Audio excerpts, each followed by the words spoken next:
Okay, so kasi kita lang sa'yo. Yung photo mo nagabit mo? Music. Carla Ferrer Edina Torres, Harry Julius Torres, Marinette Pavillar, Jindal Amsi.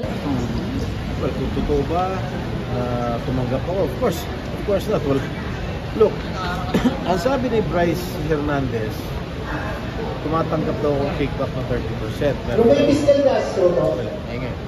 meron daw ako tinanggap.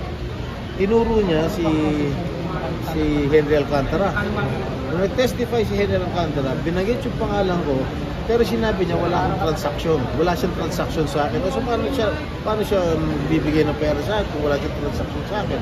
Pangatlo, sinabi ni Alcantara, tinuro niya si Yusek Bernardo na si Yusek Bernardo ang nakikipag-usap sa mga politiko. Hindi mo binanggit ni Yusek Bernardo yung aking pangalan noong nakarang hearing. So, double hearsay, triple hearsay itong ginagawa nila sa akin. Talagang gusto nila talaga akong sirain sa publiko dahil I'm the most vulnerable amongst all the senators dahil sa aking issue na nakaraan. Sure.